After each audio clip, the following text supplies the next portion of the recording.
Students, very good afternoon to all of you. I am Vikrant Bhardwaj, your physics tutor.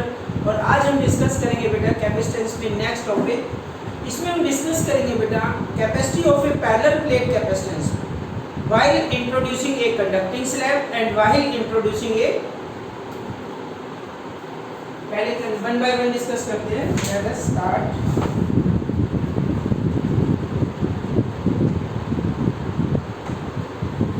Capacity of a capacitor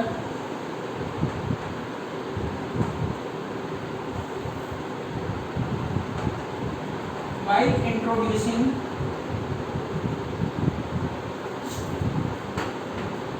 a conducting slab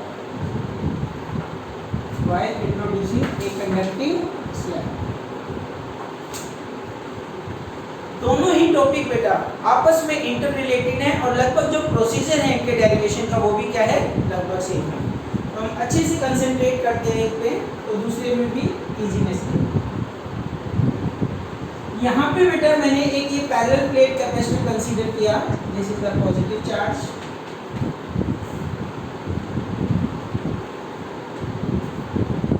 और यहाँ पे कौन सा charge है, negative. और इस पैरेलल प्लेट कैपेसिटर की जो प्लेट्स का एरिया है दैट इज ए और इनके बीच का जो सेपरेशन है दैट इज स्मॉल b। तो डायग्राम को समझते हैं बेटा। This is a parallel plates, these are the two parallel plates. इनके बीच का ये जो डिस्टेंस है this separation is small b and area of the plate is e। इसमें हमने क्या किया बेटा, एक प्लेट को इंट्रोड्यूस किया हैविंग थिकनेस। ये जो प्लेट है इसकी थिकनेस कितनी है, t है। कितनी थिकनेस है, t। और एक कंडक्टिंग प्लेट को हमने इंसर्ट किया। कंडक्टर के अंदर बेटा इलेक्ट्रिक फील्ड इंटेंसिटी कितनी होती है, जी। तो यहाँ पे देखिए पॉजिटिव की वजह से यहाँ पे एक नेगेटिव चार्ज इंड्यूस हो जाता है और ये जो डायरेक्शन होगी ये पॉजिटिव चार्ज है। ये कौन सा चार्ज आएगा, पॉजिटिव, और ये नेगेटिव। तो पॉजिटिव से नेगेटिव जो डायरेक्शन है वो मैंने दिखाई इलेक्ट्रिक फील्ड की। और इस इलेक्ट्रिक फील्ड को अब यहाँ पे तो कोई मटेरियल नहीं है, ई नॉट से रिप्रेजेंट करते हैं। पॉजिटिव से नेगेटिव इलेक्ट्रिक फील्ड इससे रिप्रेजेंट किया ई नॉट से। Inside the conducting slab, conductor के अंदर बेटा इलेक्ट्रिक फील्ड इंटेंसिटी क्या होता है, ये जो पोलराइज कंडक्टर के केस में क्या होता है, लॉट ऑफ इलेक्ट्रॉन्स, ठीक है। तो यहाँ पे जो पोलराइज इलेक्ट्रिक फील्ड की डायरेक्शन ये है और इलेक्ट्रिक फील्ड ये वाला जो इलेक्ट्रिक फील्ड है इसकी डायरेक्शन ये है। और दोनों ही क्या होते हैं बेटा, इक्वल एंड अपोजिट। तो यहाँ पे जो नेट इलेक्ट्रिक फील्ड होगा इनसाइड दैट इज जी। Net electric field inside a conducting slab is जी। इस डायग्राम को आपको अच्छे से समझना है, बाकी सिंपल सा डेरिवेशन है। फिर से देखिए, D is the separation, A is the plate. तो इसके बीच में ई नॉट इलेक्ट्रिक फील्ड था between the plates, E not, ठीक है, जब वैक्यूम था, एयर था। अब हमने क्या किया, इसके बीच में कंडक्टिंग स्लैब को इंसर्ट कर दिया। तो जब कंडक्टिंग स्लैब को इंसर्ट किया तो ई नोट कितनी जगह पे है, दिस बी माइनस टी। तो इस टी में क्या इलेक्ट्रिक फील्ड होगा, पर ये वाला जो इलेक्ट्रिक फील्ड है ई पी पोलराइज्ड या induced upward direction and E note downward direction. ये दोनों इलेक्ट्रिक फील्ड क्या है बेटा, इक्वल एंड अपोजिट। अगर मैं कहता हूँ नेट इलेक्ट्रिक फील्ड नहीं होगा, जीरो। तो आपको निकालनी क्या है, what's about the capacity. Capacity का क्या फॉर्मूला आता है, Q is equal to CV है। तो C किसके इक्वल होगा बेटा, Q upon B। Q upon B।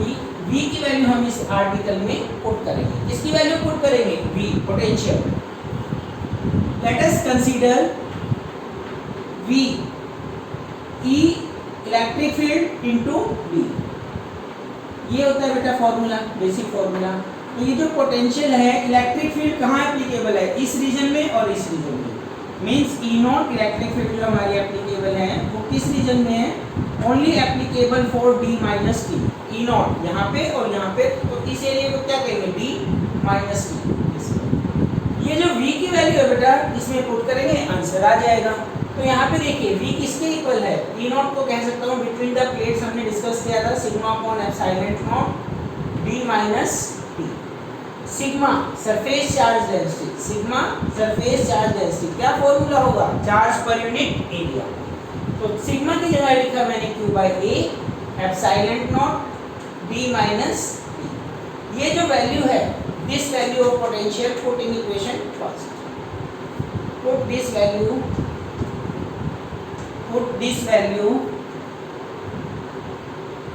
in equation first equation में बेटा ये वैल्यू हमने, तो अल्टीमेटली हमें कैपेसिटी निकालनी है C किसके equal, Q by V। V कितना है, Q divide by A epsilon naught D minus T। Charge ने चार्ज को काट दिया, ये वाली टर्म ऊपर, तो C is equal to A epsilon naught D minus T। यहाँ से मैं D को क्या करूँगा, कॉमन ले लूँगा, क्या कर लूँगा, D में कॉमन। D अगर कॉमन है तो 1 माइनस T अपॉन D, ये आ गया बेटा। और ये किसकी वैल्यू है, A एप्सिलॉन नॉट D। ये आपकी जब वैक्यूम है, फ्री स्पेस है, उसकी वैल्यू कितनी है, C naught epsilon naught A by D। तो यहाँ पे मैं क्या वैल्यू पुट करूँगा, C is equal to C naught 1 minus T upon D। तो ये वैल्यू बेटा ऑलवेज, ये जो कैपेसिटी की वैल्यू है क्या होगी, ऑलवेज ग्रेटर देन, तो हम कह सकते हैं C is always greater than C not. Vacuum के कंपैरिजन में C क्या होगा, ग्रेटर होगा, इसके कंपैरिजन में, वैक्यूम के कंपैरिजन में। तो अगर मैं कहता हूँ अलग अलग केस डिस्कस करें, लेट अस कंसीडर, तो पहले तो आपको ये याद रखना है कि कोई भी कंडक्टिंग स्लैब जब हम इंसर्ट करते हैं तो कैपेसिटी इंक्रीज कर जाती है। क्या करती है, कैपेसिटी इंक्रीज। पैरेलल प्लेट की जो भी कैपेसिटी है, हमने उसमें कंडक्टिंग स्लैब इंसर्ट की, क्या रिजल्ट होगा, कैपेसिटी सेम, डिक्रीज या इंक्रीज। तो आपको याद रखना है ऑलवेज इंक्रीज, फर्स्ट। सेकंड, अब अगर मैं कहूँ T की value, case first, if T is equal to D, ये जो थिकनेस है कंडक्टिंग स्लैब की, ये D के इक्वल है, किसके इक्वल है, D के इक्वल। तो यहाँ पे बेटा T के प्लेस पे D रखूंगा, D बाई D 1 में से 1 0, तो ये C किसके इक्वल हो जाएगा, C हो जाएगा आपका C नॉट, C हो जाएगा C नॉट 1 माइनस T के प्लेस पे D बाई D 1 0 इनफाइनाइट, कितना आ जाएगी, इनफाइनाइट। इस टाइप से बेटा हम कोई भी केस बना सकते हैं। लेट अस कंसीडर T की वैल्यू कितनी है, हाफ है, कितनी है, 1। कुछ नहीं करना, जस्ट आपको इसमें वैल्यू पुट करनी है। मेन मोटिव क्या था, आपको ये प्रूव करना है, जैसे ही हम एक कंडक्टिंग स्लैब को इंसर्ट करते हैं, जैसे ही हम एक कंडक्टिंग स्लैब को इंसर्ट करते हैं इन ए पैरेलल प्लेट कैपेसिटर, तो उसकी कैपेसिटी का क्या होगा, इंक्रीज होगी। क्या होगा बेटा, इंक्रीज होगी। तो यहाँ पे हमने डिस्कस किया capacity by introducing A conducting slab. ठीक है बेटा, यहाँ तक नोट कीजिए। अब बेटा हम डिस्कस करेंगे सेम टॉपिक, सिर्फ पहले केस में हमने कंडक्टिंग स्लैब को इंसर्ट किया था, और अब हम क्या डिस्कस करेंगे बेटा, कौन सी स्लैब इंसर्ट करेंगे, एक डाइलेक्ट्रिक स्लैब इंसर्ट करेंगे। कौन सी स्लैब, डाइलेक्ट्रिक स्लैब। तो capacity of a capacitor while introducing A dielectric slab, dielectric slab. अब ये जो स्लैब है आपकी, कौन सी स्लैब है, डाइलेक्ट्रिक। डाइलेक्ट्रिक स्लैब में भी क्या होता है बेटा, electric field, induced electric field produce होगी, पर वो क्या होगी, पहले के कंपैरिजन में, पहले तो EP कितनी आ गई थी, E नॉट, अब कुछ कम चार्ज इंड्यूस होता है। डाइलेक्ट्रिक में चार्ज इंड्यूस होगा पर वो कम होगा। तो यहाँ पे ये जो E आया था एक्चुअल में, नेट इलेक्ट्रिक फील्ड E, ये E की बात कर रहा हूँ, E कितना था, E नॉट माइनस EP, ये जो वैल्यू है, ठीक है, इसको मैंने E कह दिया। तो अब हमारी इलेक्ट्रिक फील्ड होगी, लास्ट केस में वो क्या थी, तो अब हमारी इलेक्ट्रिक फील्ड कितनी होगी बेटा, E होगी कितनी, E not minus EP। Means इस P थिकनेस के लिए इलेक्ट्रिक फील्ड लास्ट केस में 0 ली थी, इस बार 0 नहीं लेंगे। क्या लेंगे, E कंसीडर करेंगे। कितनी कंसीडर करेंगे, E। This is the net electric field, means ये वाली इलेक्ट्रिक फील्ड ग्रेटर है, और ये जो प्रोड्यूस हुई, फॉर एग्जांपल ये 100, ये 90 80 प्रोड्यूस होगी, तो 2 की फिर भी रह जाएगी इलेक्ट्रिक फील्ड 2 डाउनवर्ड। पहले केस में क्या था, फॉर एग्जांपल ये 100 यूनिट है, तो ये इंड्यूस वाली भी कितनी थी, 100 इक्वल एंड अपोजिट 0। इस बार अपोजिट तो है पर इक्वल नहीं है। लेट अस कंसीडर अगेन बेटा वही स्टेप फिर से करेंगे। V किसके इक्वल होगा, इलेक्ट्रिक फील्ड होता है पोटेंशियल पर यूनिट टाइम, तो E इंटू V। फर्स्ट में लिख देता हूँ, आप कंफ्यूज नहीं होंगे, electric field into length, distance. तो यहाँ पे V की वैल्यू पहले फाइंड आउट करते हैं। V होगा ये जो ई नॉट है ये किसके लिए है, डी माइनस डी। ये तो हमने पहले भी किया था। ई नॉट किस रीजन के लिए है, this and this means D minus D plus E. ये जो ई इलेक्ट्रिक फील्ड है इसके बीच में कंडक्टिंग स्लैब में, ये ओनली फॉर थिकनेस पी है। ये चेंज हुआ है बेटा, that's it. This is the only change in two cases. दोनों केस इंपॉर्टेंट है CBSE exam point of view से, तो ये चेंज हुआ है। अब हम यहाँ पे ई के प्लेस पे क्या रखेंगे, हमें पता है बेटा F not upon F medium का क्या होता है, 1/4 पाई एप्सिलॉन नॉट नीचे, एप्सिलॉन ऊपर, और ये के इक्वल, और यू से ये ई नॉट और ये E। तो हमें ई की वैल्यू निकालनी है। इस रिलेशन से हम ई की वैल्यू कैसे निकालेंगे, सोचिए। ये आपको यहाँ से समझ में आ रहा है। एफ नॉट है तो epsilon not inversely proportional, F है तो epsilon inversely proportional, F not E not directly proportional, तो ये टर्म। तो यहाँ पे ई की वैल्यू चाहिए। ई को मैं इधर ले आता हूँ। E is equal to E not upon E not upon के क्या है, के है बेटा यहाँ पे डाइलेक्ट्रिक कांस्टेंट। के क्या है, डाइलेक्ट्रिक कांस्टेंट। ये जो भी मटेरियल की स्लैब हमने इंसर्ट की उसकी वैल्यू क्या है, के डाइलेक्ट्रिक कांस्टेंट। इसमें वैल्यू पुट करेंगे। v इज इक्वल टू, यहाँ से देखिए चलिए, v is equal to E not D minus T, E not D minus T plus E. E के प्लेस पे क्या लिख रहा हूँ बेटा, E not upon K and T into में टी। क्या कॉमन आ गया, ई नॉट कॉमन आ गया। D minus T plus T upon T, D minus T plus T upon T, ये ई नॉट। जैसे वहां पे किया था, E not between the plates electric field कितना होगा, sigma upon epsilon, D minus T plus T upon T. और ये जो सिग्मा है ये होता है charge per unit area, D minus T plus T upon T.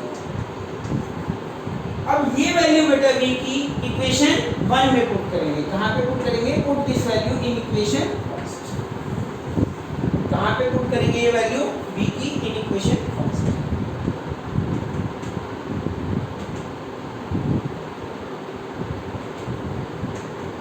तो ये जो वैल्यू है आपकी c is equal to Q upon v के प्लेस पे ये वैल्यू पुट करेंगे, कीजिए। तो c is equal to Q divide by Q upon A epsilon not D minus T plus T upon K, D minus T plus T upon K, ये value आ गई। यहाँ से देखो बेटा, चार्ज से चार्ज कैंसिल, ये वाली टर्म ऊपर, तो c is equal to A epsilon not D minus T plus T upon T. इसको हमने सिंप्लीफाई किया, देखिए क्लियर दिख रहा है ना। तो यहाँ पे देखो c is equal to A epsilon not D minus, इन दोनों में से बेटा मैंने माइनस का t कॉमन ले लिया, क्या बचेगा 1 माइनस का 1 अपॉन टी। यहाँ से t कॉमन लिया, -1 माइनस 1 अपॉन टी। ये जो टर्म है आपकी, ठीक है, ये आपका रिजल्ट आया। एंड इस रिजल्ट से हमें क्या पता चलता है बेटा, इस रिजल्ट से हमें पता चलता है C is greater than C। जो अब कैपेसिटी होगी, कंडक्टिंग स्लैब डाली पहले केस में, अब डाली डाइलेक्ट्रिक स्लैब डालने के बाद जो कैपेसिटी होगी that is C greater than C not, means capacity increase. Capacity क्या कर जाएगी, इंक्रीज कर, क्या कर जाएगी, इंक्रीज। इसमें आप कितने भी केस बना सकते हैं, जैसे मैंने पहले भी डिस्कस किया था। केस फर्स्ट, अगर मैं कहता हूँ T किसके इक्वल है, D के इक्वल है, T थिकनेस होता डाइलेक्ट्रिक स्लैब T के इक्वल है, क्या होगा, यहाँ से कर लीजिए। C is equal to A epsilon not D minus, T की जगह पे D रखूंगा, T की जगह पे D 1 माइनस 1 अपॉन K। थोड़ा सिंप्लीफाई करो, ए epsilon naught D minus D plus D by D, D से D कट गया तो ये K ऊपर चला जाएगा, K A epsilon not upon D। और ये किसकी वैल्यू है, सभी बच्चों को क्लियर होनी चाहिए, ये C नॉट किसकी वैल्यू है, C नॉट। तो कैपेसिटी का क्या हुआ बेटा इस पर्टिकुलर केस में, किस पर्टिकुलर केस में, this is the condition when the thickness of dielectric slab is equal to the separation between the plates. तो उस कंडीशन में कैपेसिटी इंक्रीज होगी, क्लियर है, कितना इंक्रीज होगी, k टाइम्स, कितना इंक्रीज होगी, k टाइम्स, यहाँ पे हमने डिस्कस किया। तो दोनों ही आर्टिकल में बेटा जो मेन रिजल्ट आपको पता होना चाहिए वो क्या चलना चाहिए, चाहे कंडक्टिंग स्लैब इंसर्ट करें, चाहे हम डाइलेक्ट्रिक स्लैब इंसर्ट करें, चाहे कंडक्टिंग स्लैब इंसर्ट करें, चाहे डाइलेक्ट्रिक स्लैब इंसर्ट करें, इन बोथ केसेस जो कैपेसिटी होगी, किसकी कैपेसिटी, पैरेलल प्लेट कैपेसिटी को इंक्रीज कर जाएगी।